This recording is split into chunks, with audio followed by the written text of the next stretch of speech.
Hi, class. This will be a discussion of phonological awareness. To give you a kind of an overview, it also includes phonemic awareness. So, what is phonological awareness and phonemic awareness? These two terms are often confused. Phonological awareness is the conscious awareness of all levels of the speech sound system, and this includes word boundaries, stress patterns, syllables, onset rhyme units, and phonemes. A phoneme is the smallest unit of sound in any language that we use to build words, and they're indicated by the two slash marks when we see this in written form.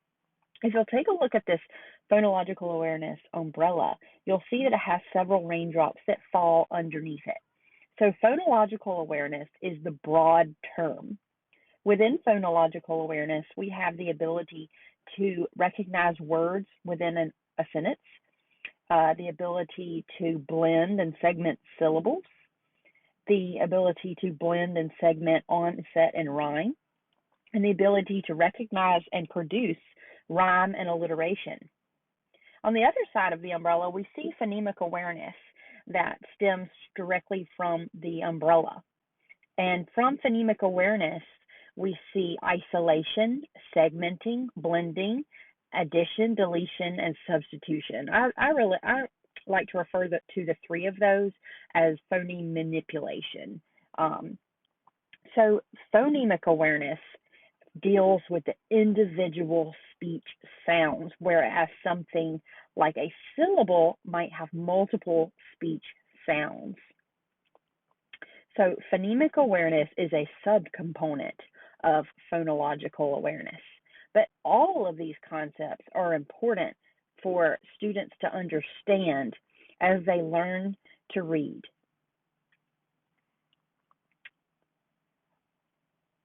So why do students need to be taught phonology? Phonology is one of the most important language skills for learning to read. If you take a look at the four-part processing model for word recognition here on the right, you'll see that you have a phonological processing system, an orthographic processing system, and meaning, which is also connected to the context. So phonological, that system deals with the sounds that we hear. Orthographic deals with the symbols that we use. And phonics connects the phonological and the orthographic systems. For the purposes of phonological awareness, we're going to focus on that phonological system. Without the awareness of phonemes and the ability to manipulate them, children struggle to connect the sounds to print for automatic word recognition and spelling. Sometimes when we see children trying to blend words when they see them in print, and sometimes they blend them backwards or they blend them with incorrect sounds, this is because there's a deficit in that phonological system.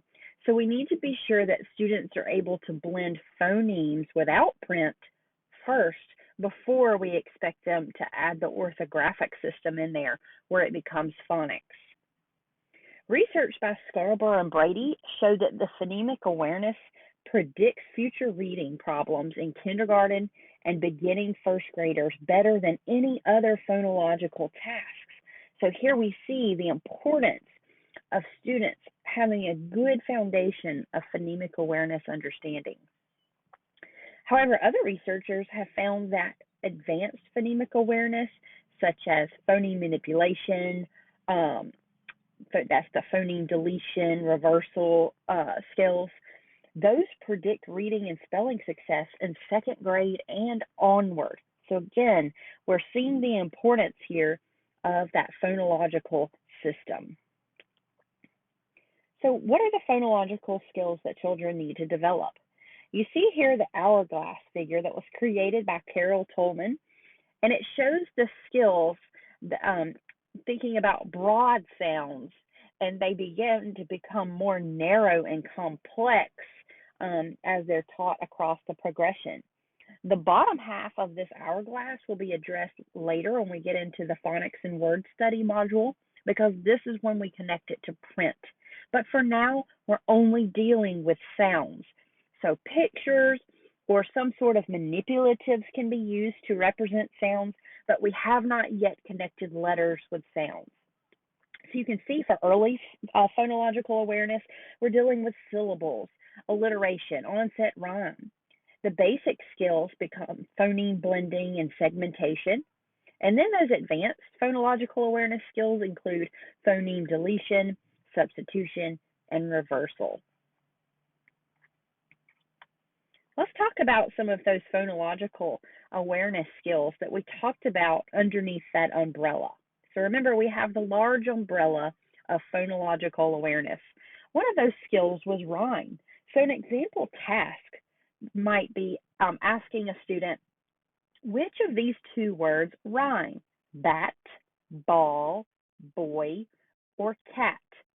And the student will need to be able to find the two words that rhyme, and the answer would be bat and cat, because these two words sound similar. Another phonological awareness skill is alliteration, and that means when we're looking for words that have the same beginning sound. We hear that a lot in silly sentences, like the Peter Piper picked a peck of pickled Piper peppers, tongue twisters. So that's called alliteration. So which two words begin with the same sound? Bear, bat, jet, hair. So the student might be confused. They might be thinking of rhyming words and think bear and hair begin with the same sound because they sound similar. But those would be rhyming words. So the correct answer here would be bear and bat because they begin with the same sound. B. Syllables is another level of phonological awareness. So how many syllables are in the word? So we do this a lot by presenting students with pictures or just saying a word aloud. And we usually have them clap the words to hear the syllables. So for example, nest, balloon. So we would have one syllable in nest or two syllables in balloon. Another method is the chin drop method to count syllables. So if they will hold their hand under their chin, and every time their chin drops, there is a syllable.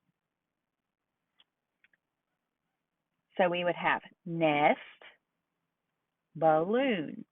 My chin dropped one time for nest, so that would mean one syllable. My chin dropped two times for balloon, so there are two syllables. Our next skill is onset and rhyme. So the onset is the consonant sound at the beginning of the word. The rhyme is the vowel and everything afterwards. So for example, one task may be asking the student to listen to these sounds. What is the word? What's the word? Thumb. K, at, cat, d, og, dog. So you can see here these are just sounds represented by the slashes. This is not written print. This would be given orally by the teacher. So you can see the TH represents the consonant phoneme that we hear at the beginning of the word, and the rhyme are the sounds that we hear after that first consonant sound. Another skill is identifying words in a sentence. So for example, we might ask a student to listen to a sentence and count the words that they hear. So listen to this sentence. The pig can sit. Count the words you hear. The pig can sit. I heard 4 words.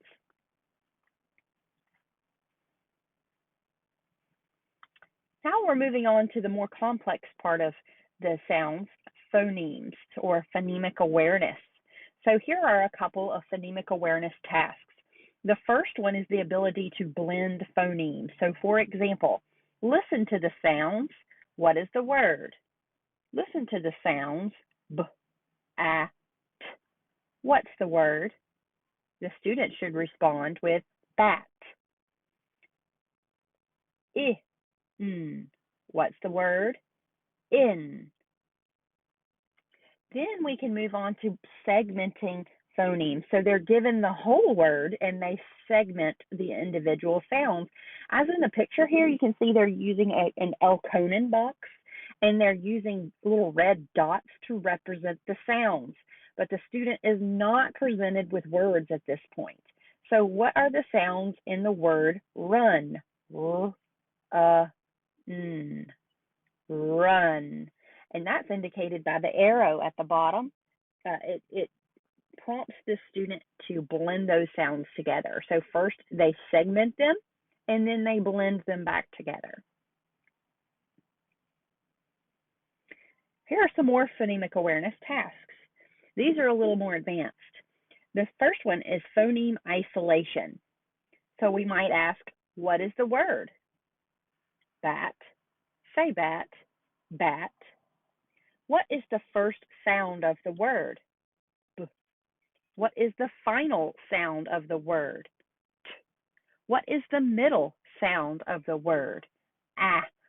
So this is where the student has to isolate a target sound in the word. Again, you see we're not presented with any letters yet. We're just looking at the picture or we're just given a word orally to take apart. Then it becomes a little more complex when we move to phoneme manipulation. So for example, we may do some sound chaining. Say kites, kites. Take away the s. What is the word? Kite. Change the k to m. What is the word? Might. Change the I to e. What is the word? Meat. Switch the beginning and the end sounds. What is the word? Team. So you can see how this takes a little more concentration. So this is actually part of advanced phonemic awareness. And we'll talk about those leveled tasks in just a moment. So here we are. We're going to talk about when these phonological skills should be taught. So remember, we're dealing only with oral words and sounds at this point, no written words or letters yet. So early phonological awareness typically occurs at age 4. And here we see a responsiveness to rhyme and alliteration during wordplay, enjoying and reciting rhyming words or alliterative phrases in familiar storybooks or nursery rhymes. Then around age 5, we kind of move to the next stage in early phonological awareness with rhyme recognition, being able to tell which word doesn't rhyme or producing a rhyme when given a word, or recognizing changes that don't belong. And you can see some of those sample tasks to the right. For example, which 2 words rhyme? Stare, steal, or chair. We also have clapping and counting syllables. For example, truck would have 1 syllable, or airplane would have 2 syllables. And we also match words with the same first sound, that alliteration. So which 2 words begin the same? Bed, ball, cap. Again, I have written words here just for reference, but you would not use written words with the students. Then around 5.5, we move into the basic phonemic awareness level from the early phonological awareness. So here you can see we're dealing with phonemes, so distinguishing and remembering separate phonemes in a series, blending onset and rhyme, and segmenting and pronouncing the initial sound of a word. Then around age 6, we start with syllable deletion, where we give the student a word with multiple syllables, and we have them delete it. So for example, say teacher. Say it again, but don't say T. What's the word? Chur. Okay? So we're just taking a multi-syllable word and we're taking away. We can also do the same with compound words. Then we also have onset rhyme blending, beginning phoneme blending, phoneme segmentation with simple syllables, with 2 to 3 phonemes. No blends yet, no consonant blends. But around to age 6.5, we do add those blends in. So we have 3 to 4 phonemes, including blends, phoneme substitution to build new words with simple syllables, just those kind of CVC syllables, no blends, no multi-syllable words. And then we extract to pronounce the beginning, final, and medial phonemes from one syllable words. So, for example, say the last sound in milk, say the vowel sound in rope. Finally, we move into the advanced phonemic awareness stage. Here, around age 7, we see sound deletion, initial and final position. So, for example, say meat, say it again without the Say safe, say it again without the f. We also have sound substitution in words with 5 to 6 phonemes. So listen, what sounds have I changed? Shrink, shrank, square, squire. So we would have to think about which sounds changed each time. At about age 8, we have sound deletion at the initial position, including blends. So say prank. Now say it again without the p. And around age 9, we have sound deletion in the medial and final positions. Then we have phoneme reversal and phoneme chaining. And in phoneme chaining, it says, for example, in a series of words that change only one sound at a time. So use colored blocks to show addition, deletion, and substitution. So you could start with some little colored counters or pieces of foam or some little pom-poms to represent the sounds in a word, and then they can physically move those manipulatives when they are changing the sounds. So now that we know a little bit about the progression of phonological awareness, let's think about how these skills should be taught. So here are some of the recommendations. Follow the progression of phonological skill development. So that progression that we just went over with early, basic, and advanced phonological awareness, you need to keep that in mind as you're planning for the level of student that you are working with. Focus students' attention on the speech sounds before focusing on letters. It's very important that students are able to recognize and produce those speech sounds. Encourage mouth awareness. So make sure that they're forming those speech sounds correctly. You can do this with a mirror and show them how it's correctly formed and where your tongue is placed, what your lips look like. Are you using your voice or is it unvoiced? Using that mirror helps them to check to see that they are producing the sound correctly. Include all English phonemes in instruction. Those are the vowel sounds and the consonant sounds. That's not letters. Those are sounds. So you may have sounds like oi, oo, ow, and we know that multiple letters represent those sounds. Think multisensory. So when you're teaching phonological awareness, engage students' hands, eyes, bodies, and mouths when possible. Spend about 5 to 10 minutes per day for about 12 to 20 weeks on phonological activities. So these are a good warm-up into your literacy activities for the day. Remember, I do, we do, you do as you teach. Show the students what you want them to do. Practice it together and then let them take turns practicing as you supervise. If they make a mistake, provide them immediate corrective feedback. We don't want to build any bad habits or incorrect information here. That immediate corrective feedback is important. Use letters to represent sounds as soon as the students are ready.